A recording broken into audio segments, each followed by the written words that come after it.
bacia, tempo de concentração e por aí vai. Primeiramente, para a gente falar sobre balanço hídrico, o que é? Balanço hídrico nada mais é que o volume de água que entra em qualquer ponto de um sistema hidrológico. Esse sistema hidrológico, lembrando, como na videoaula anterior, pode ser global ou local. Por exemplo, do sistema hidrológico local, uma bacia hidrográfica, e pode ser visto simplesmente também como uma somatória entre o que entra e o que sai do volume de água, sendo que esse excesso de água é contabilizado como armazenamento de água desse sistema. A unidade que a gente utiliza é a quantidade de água, pode ser em milímetros, por mês ou por ano. E em hidrologia, a gente usa esse conceito de balanço hídrico. Aqui eu tenho uma fórmula de balanço hídrico, entrada mais a saída, que vai ser igual ao armazenamento, que a gente chama de ΔS. Um exemplo de balanço hídrico global anual no Brasil, onde a gente tem a quantidade de água que entra no sistema, em torno de quase 1.500 milímetros, a quantidade de água que sai desse sistema, que é em torno de 997 milímetros por ano. Somando os dois, eu tenho um armazenamento aí em torno de 500 milímetros de água por ano, ou seja, entre a água que cai na forma de precipitação e a água que sai do sistema na forma de evapotranspiração, que é a água perdida por evaporação e por transpiração das plantas, eu tenho aí um saldo positivo de 500 milímetros por ano, que vai estar disponível para a gente utilizar. Agora vamos começar a falar um pouco sobre bacia hidrográfica. Primeiramente, o que é uma bacia hidrográfica? É uma determinada área de terreno que drena água, partículas de solo e material dissolvido para um ponto de saída comum, situado ao longo de um rio, riacho ou ribeirão. E dentro de uma bacia, dependendo do tamanho, aqui é um exemplo em um mapa de uma bacia, eu posso ter inúmeras subbacias, que são bacias menores que vão juntas vão ser uma bacia maior. Dentro de uma bacia eu tenho vários elementos, e dentro desses elementos eu tenho o divisor de águas. O que é que vem a ser isso? O divisor de águas é a parte do ponto mais alto dessa bacia hidrográfica que vai definir onde começa uma bacia e termina a outra. Eu também tenho o rio principal, que vai receber toda a água, seja ela por escoamento superficial, seja ela por escoamento subterrâneo.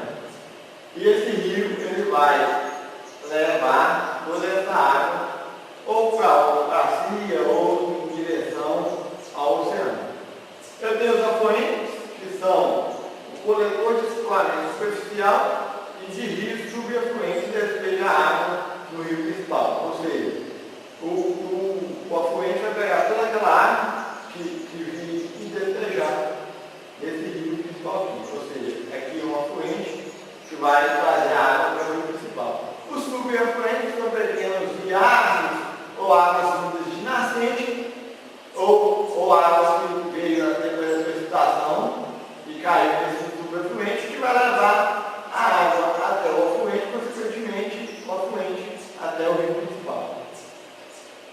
E aqui eu sempre vou ter na parte mais alta o divisor de águas que vai delimitar a nossa bacia hidrográfica.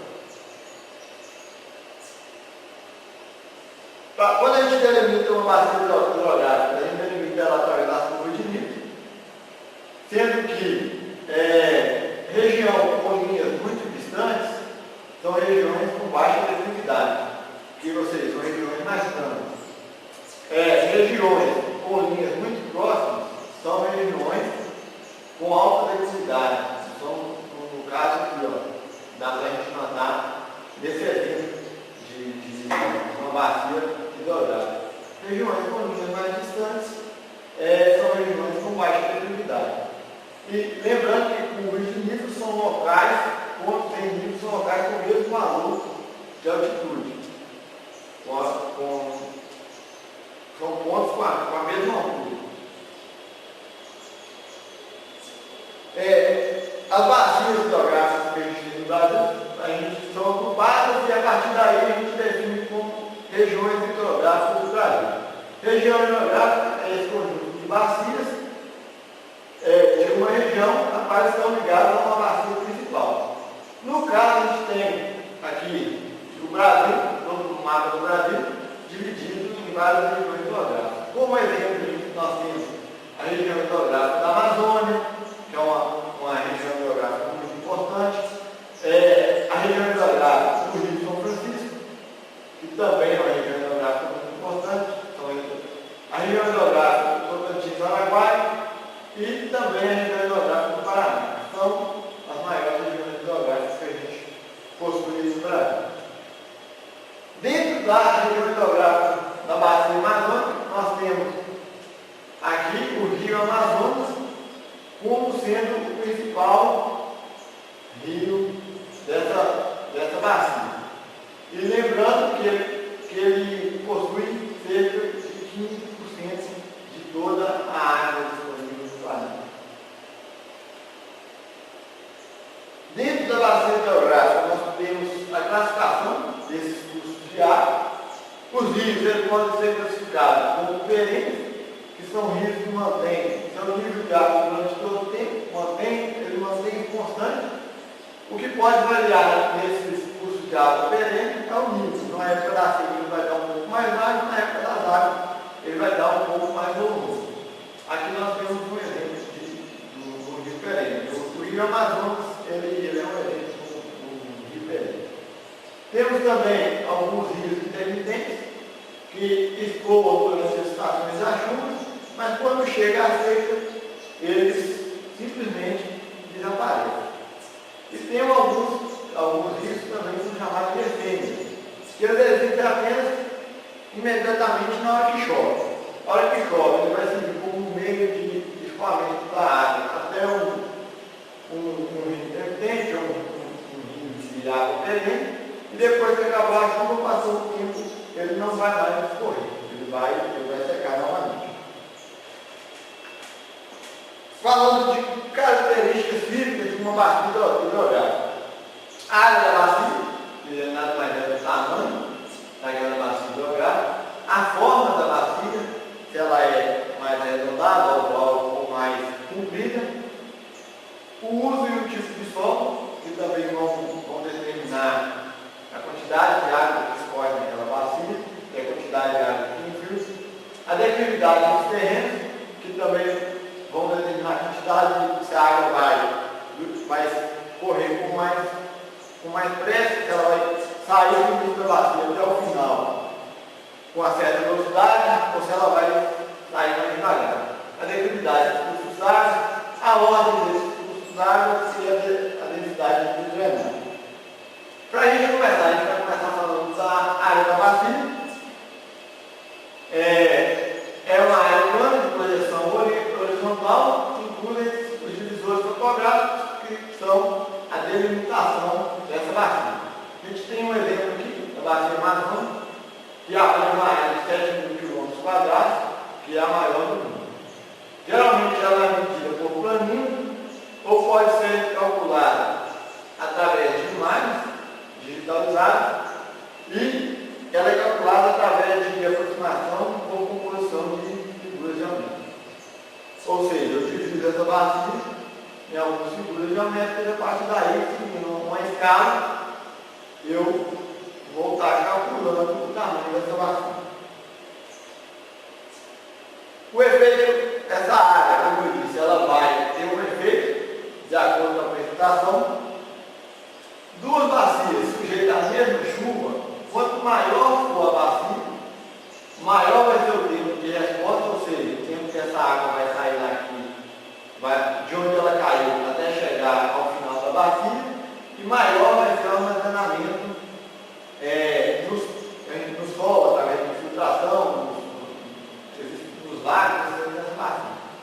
E o efeito da área nas ações bacias, elas mantêm a vazão por um período maior de estiagem. Isso por quê? Isso porque grandes bacias, elas possuem uma maior possibilidade de armazenamento.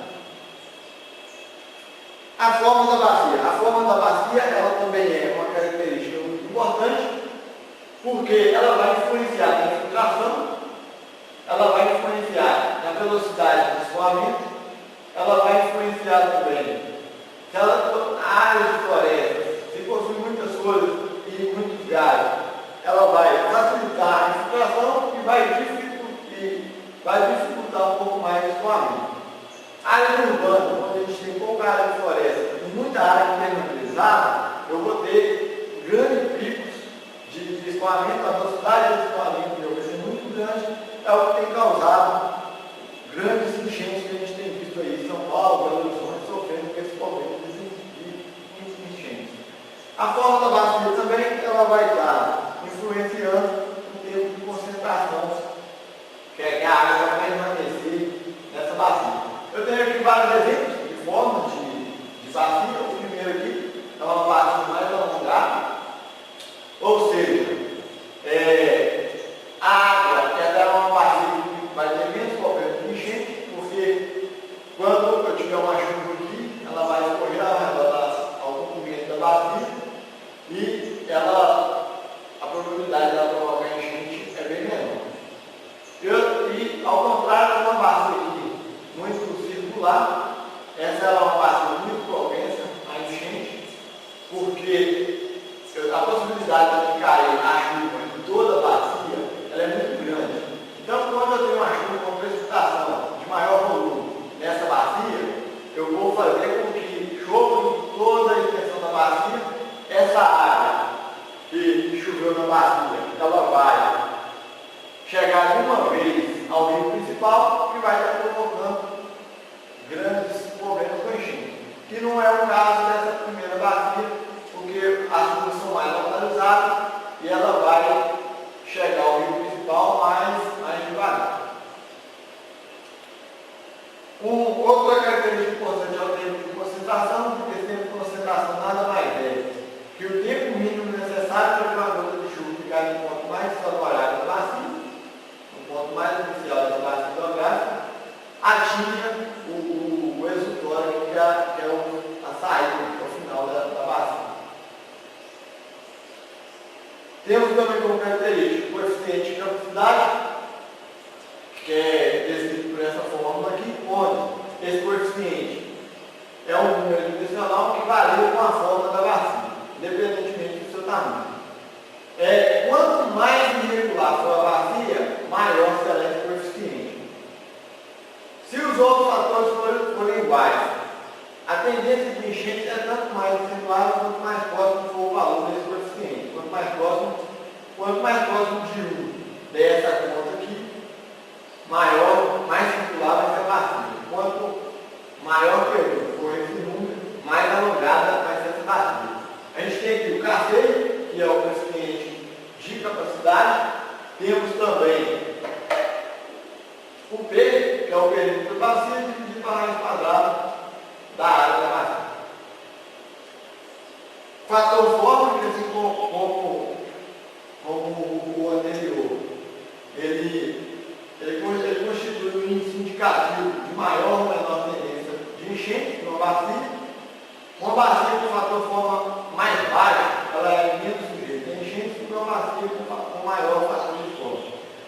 Ou seja, uma bacia mais arredondada, ela também, em questão do fator forma, ela também é mais propensa a enchente. Uma bacia mais alongada, ela vai ser menos propensa a enchente. Porque uma bacia arredondada, ela tem um fator forma mais baixo que uma bacia arredondada, ela tem um fator forma mais alto, uma bacia alongada, ela tem um fator forma mais baixo. E nesse tipo de bacia, a contribuição dos tributários, que são os rios secundários, que atingem o curso d'água principal, em vários pontos de um mesmo rio, afasta a condição da bacia densidade média, que vai influenciar o tempo de concentração da bacia, vou tomar aqui, é o tempo que essa água vai permanecer, vai influenciar a tranquilidade também, vai influenciar na velocidade do escoamento e vai influenciar no limite de cheio. A densidade de drenagem varia inversamente com a extensão do escoamento superficial, portanto, fornece uma indicação da eficiência de drenagem dessa bacia. Que vai ser isso. Quanto maior a densidade de drenagem, menor o tempo de concentração. Ou seja, quanto mais rápido essa água entrar no início da bacia e sair dessa bacia, menor o tempo ela vai permanecer ali. E maior vai ser a vazão de pico. A gente tem essa forma de densidade de drenagem, na qual L é o comprimento total do fluxo d'água e o A vai ser a área da bacia. Temos como exemplo de densidade de drenagem bacias com densidade de cobre, que drenam pouco. São bacias que têm uma densidade de drenagem menor que 0,5 km por quilômetro quadrado. Bacias com densidade de drenagem regular é aquela bacia que a densidade de drenagem está entre 0,5 e 1,5 km por quilômetro quadrado. Bacias com a densidade de drenagem boa são aquelas que a densidade de drenagem vai estar entre 1,5 e 2,5 km por quilômetro quadrado. E bacias com a densidade de drenagem muito boa vai estar entre 2,5 e 3,5 km por quilômetro quadrado. E tem também bacias excepcionalmente bem drenadas, que a densidade de drenagem é maior que 3,5 km por quilômetro quadrado. Para a gente finalizar a videoaula de bacias hidrográficas, nós temos aqui a ordem dos rios que compõem uma bacia. Essa ordem aqui é seguindo o critério de estrada, na qual rios de ordem 1, quando dois rios de ordem 1 se juntam, nós vamos estar formando aqui um rio de ordem 2. Quando esses dois rios de ordem 2 se juntam, eles vão estar formando aqui um rio de ordem 3. Quando esses dois rios de ordem 3 se juntam, vão estar formando aqui o rio principal, que vai retirar toda a água resultante da precipitação dessa bacia e vai dar origem a um rio de ordem 4.